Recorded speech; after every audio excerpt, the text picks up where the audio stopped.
Alright, what's up guys? Thanks for joining me. I'll do some Mirror's Edge Catalyst early impressions rather than a review. And the reason I want to do this is because I've had a few or several, I haven't counted. People have been asking me, what do you think of the game? You know, because I've been playing it since launch day. But I've only got about maybe 5 hours played on it so far.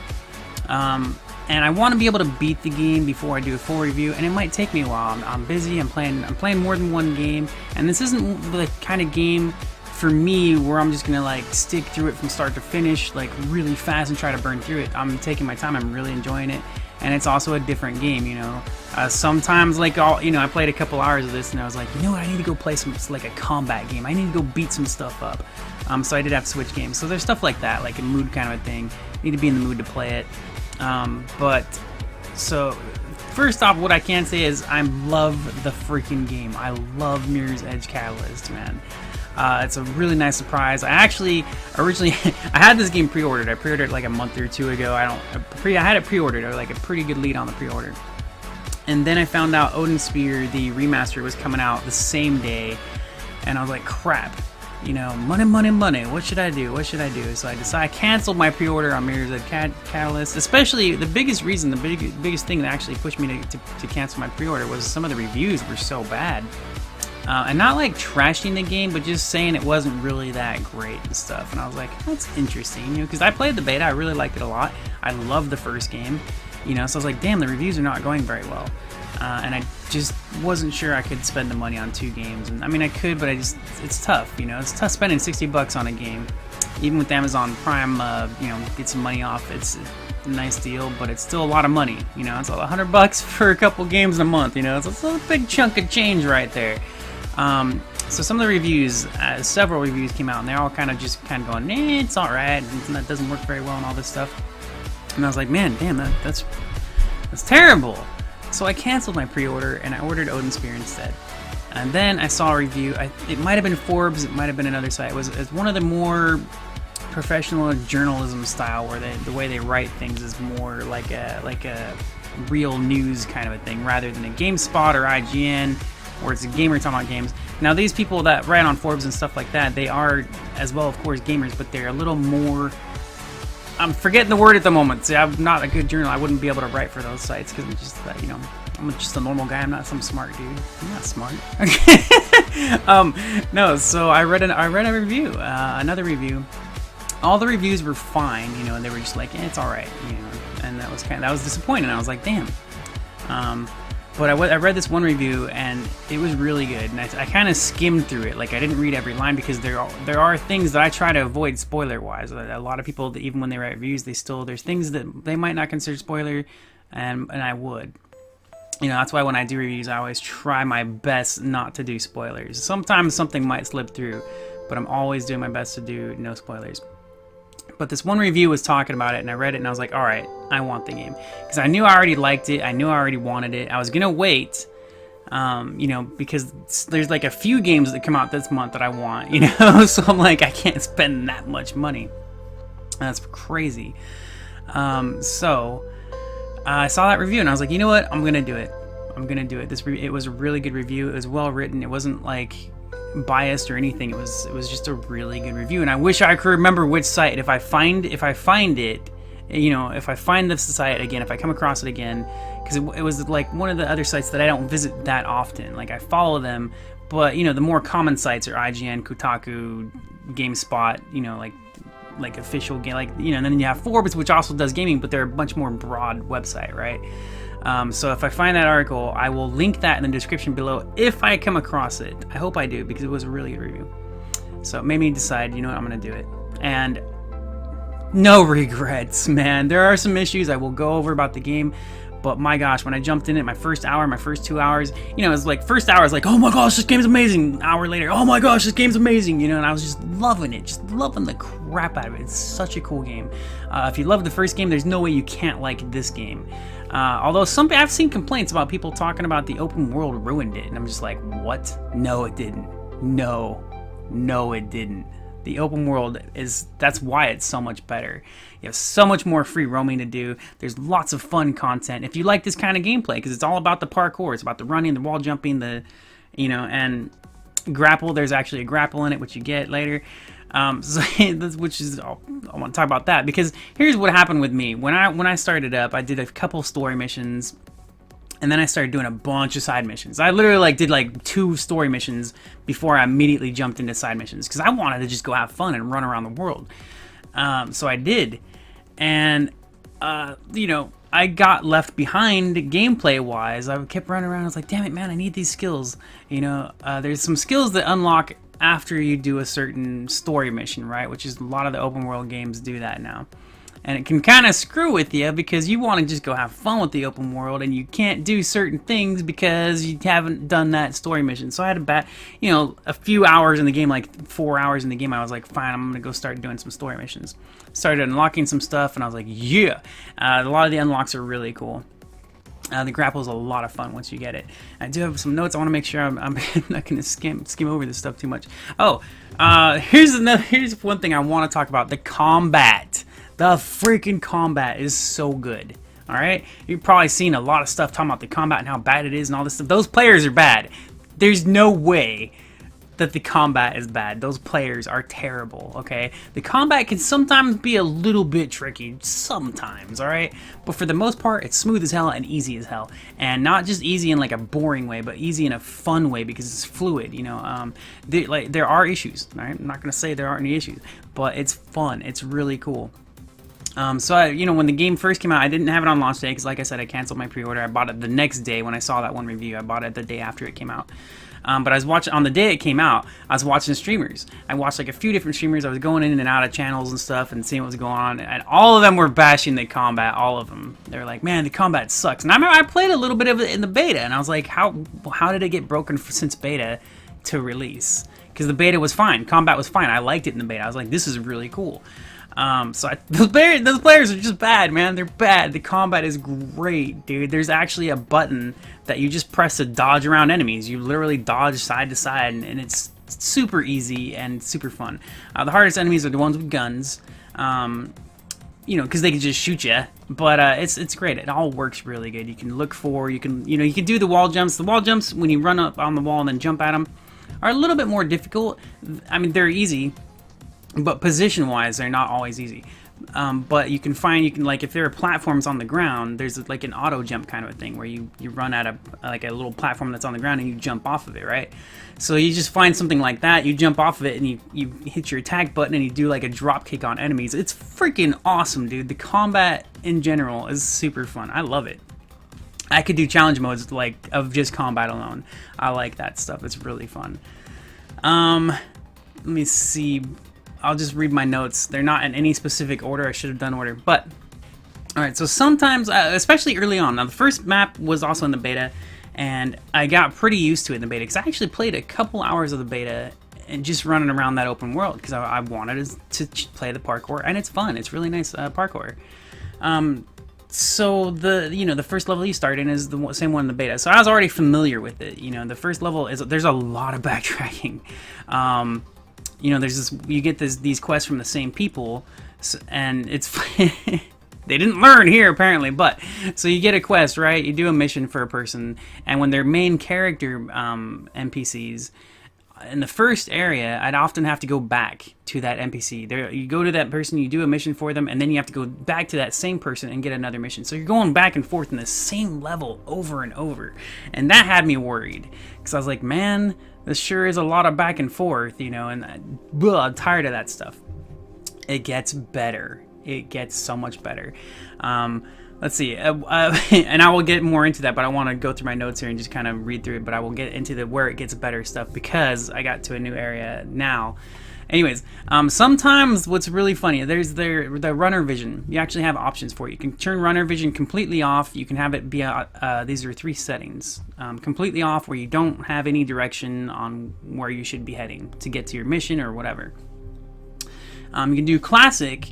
Classic works where it highlights objects in the world red that you can use. And usually the red stuff is telling you what you need to take. How the path to go is always like red.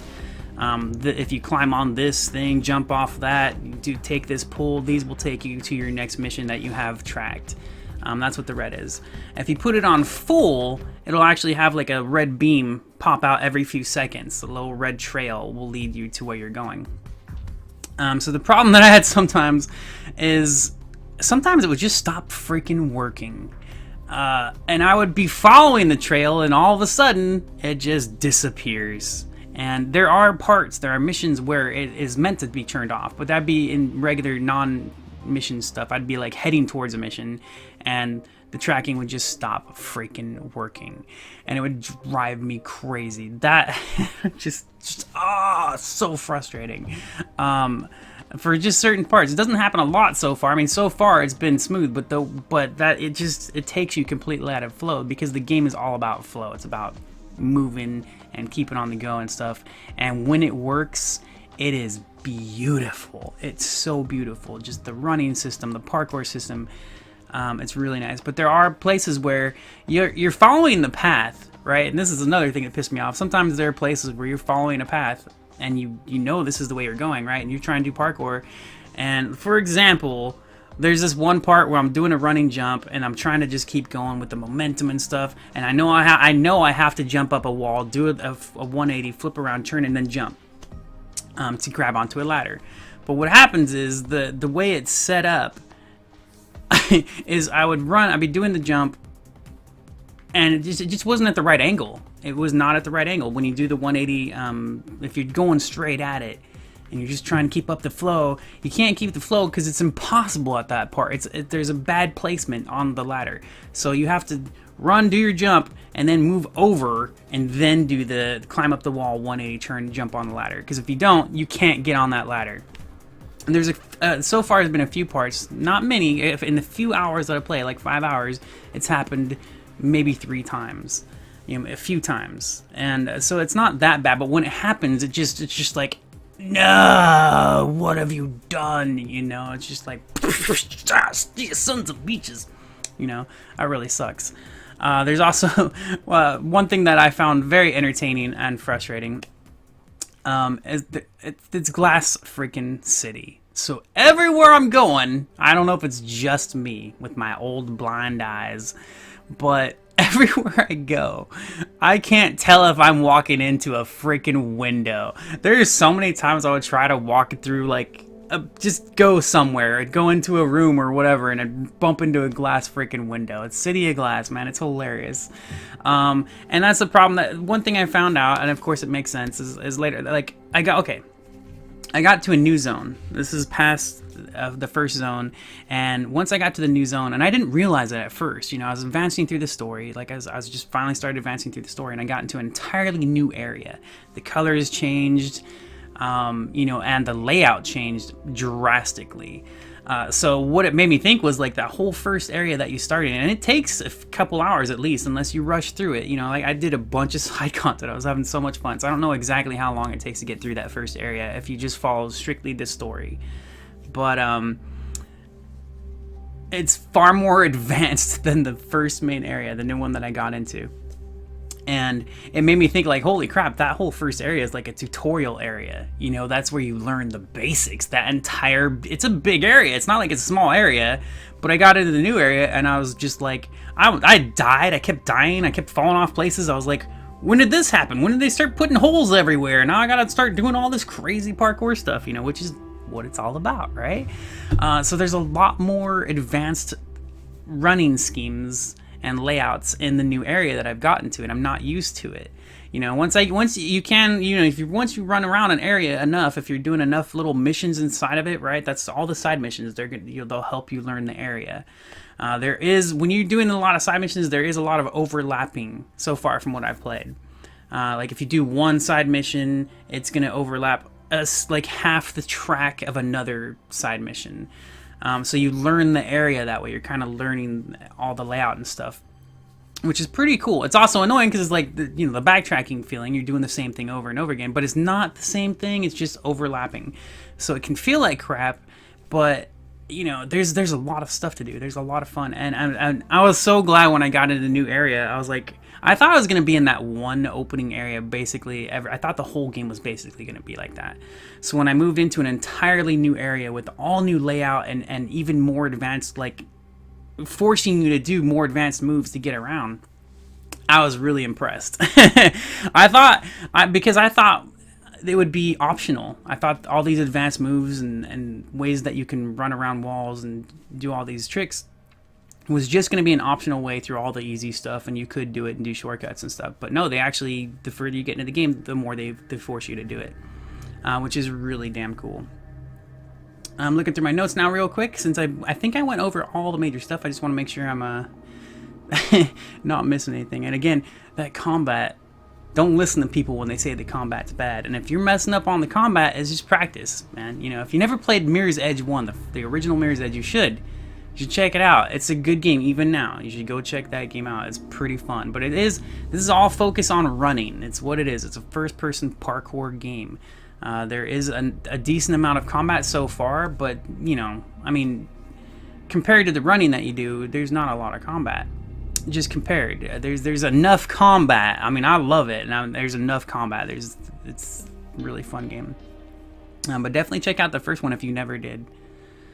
Let's see, so I got over to the next area. Yep. Misplaced ladders or platforms you're supposed to jump on, or I mentioned that. Like some of the platforms that when you're trying to be in the flow of running, and it's just like, why is this over here when your path clearly leads you like for an optimal kind of a run. Oh man, this gameplay is over? Son of a beach! We'll rewind that and start it over then. I did not realize we're going to be talking for so long, man. So this has been 20 minutes? Are you kidding me? Wow, almost 20 minutes. Sorry, guys. Thanks for hanging out if you're still here watching the video. Probably just a couple more minutes that I should... Oh, here's the note that I definitely want to read. Let's see. When the game flows, it's beautiful. Okay, just checking my notes real quick. There's one key thing that I thought was really funny, and I'm pretty much done. All right, so grid nodes. Fast travel in the game is something you earn and unlock, like most abilities, right? But so early on, since I was running around doing all the side content, you know, I kept opening up the map and I was running all over the place. I covered the first area pretty damn good, man.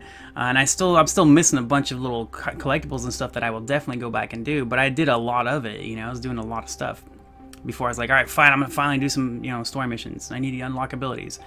The fast travel is something you have to unlock, and it's called grid nodes, and they're really cool. They're these giant towers that remind me kind of like towers in Far Cry 3 or Far Cry 4. I would say Far Cry 4 more because they're a little bit more advanced than Far Cry 3's. But you know how some towers are easier to climb than other towers, and then you get to this one tower, it's like, this is a tricky ass tower. That's kind of what it's like. It's like a puzzle tower, you can kind of think platforming wise. The ones in Mirror's Edge I think are way better, especially aesthetic wise. You know, they're just really cool looking. But it's really neat. So these grid nodes, you have to unlock them. You have to climb these big towers, do a platforming puzzle kind of a thing. And on these parts, you do not get the runner vision. That's one of the things where they turn off runner vision, where it doesn't show you right of where you're supposed to go and how you can climb up and stuff like that. So it's cool. So that comes in like several missions into the story. So it takes a little while before you can actually unlock fast travel. And since I was doing a bunch of side stuff, I kept going, how do I do this? You know, I was looking at my map and I would look at the fast travel thing and said, unlock the nearest grid node to make fast travel open here. And I would be looking at the map, but like, there's no freaking grid node on my map, because you have to get to a certain part in the story to do it. All right. Last second here, I'm gonna check all my notes, make sure I've got everything. A lot of backtracking. I mean, glass windows, which is cool. Oh, change profile on your avatar. Okay, so this is one small thing. You have a profile, which is pretty cool. There are like these big the banners, the signs out in the world that you supposedly hack. You just walk up to them, press a button, and then you put your symbol on it, right? You have this profile thing. You unlock these profile pictures and avatars and backgrounds that you can customize for yourself. Not like fully edit and customize, but you get to pick how you want your avatar to look, your banner and stuff. And you unlock these. The thing about it is you can only change them on the website or the app. You can't do it in game. And I was like, what the hell, man? That's kind of silly, but the actual customization, I like it. I go to the website and and once you change it, it's even instant in game. Like when you hit save on the website, It's instant right in the game. You can like watch it change on the like these big TV screens or whatever where you have your profile avatar thing on it. You hit save and it's like boop, changes right there. Pretty cool. Stupid that you can't just do it in game. You have to use the website or the mobile app, but you know, it's a fun little thing that they have, that little thingy. All right, so I am done with all my notes. That is everything, guys. So far I'm really loving the game a lot. There are some issues. There were like today I played for about an hour of it. I was trying to get up this one tower and the runner vision, it would say runner vision was on and would not tell me how to get there. There was nothing, and I'm just stuck in this building, and I'm just like, I skipped it after like half an hour of trying to get to the damn thing that I wanted to go to. It's like, you know what? I'm done. Can't take this anymore. And this happened a couple times where I was just like, screw it, man. So there are a little bit of frustrating things in it, but mostly, I mean, overall, like mostly, those are like small parts. It's like one mission out of 40 missions that gave me a problem. You know, it's extremely frustrating when it happens. You know, understandably, I think, you know, but overall, the game is so much freaking fun, dude. I really dig it. The aesthetics are beautiful. The music is amazing. I love the music. Everything so far, really digging the game, man. I don't know how much of my opinion will change once I beat the game. I was gonna wait to do a review. I was gonna wait until I beat the game. That way I could get a full-on overlook, but I know a lot of people don't want to wait that long. It might take me like a month, you know. Probably won't, hopefully. But if it does, I don't want to, you know, I just thought I'd do some early impressions and let you guys know how I feel about the game so far. 5 to 6 hours in. We'll just say 5 hours. It's probably 6 hours, I don't know. We'll go with 5 hours. I'm 5 hours into it, and I've been loving the crap out of it. Thanks for joining me, guys. Let me know if you played it, what you think about the game. Are you stuck with the combat? Are you as frustrated with the combat as other people that don't know what they're doing? It just takes a little bit of practice and difference. Because I was watching some people that were literally trying to box their enemies, and I was like, "Oh boy, that's a new Mirror's Edge player right there." You know, and then they were complaining about the combat. And you know, everybody that played the original Mirror's Edge said the same thing. The combat was a pain in the butt, but it was also different. It's not like what you play in other games. It's, you know, you're not supposed to directly fight your enemies. You have to use your parkour, your tricks, and get around them and stuff, you know. I love the dodge button, and this just makes it too easy. You don't even have to use parkour. You can just dodge around. You don't have to use parkour, but parkour is the best. It's the best. Jumping off stuff and doing drop kicks and throwing enemies into other enemies. It's awesome, man. All right. I'm not going to repeat myself anymore. So thanks so much for joining me on my video, and I'll see you guys around. Bye.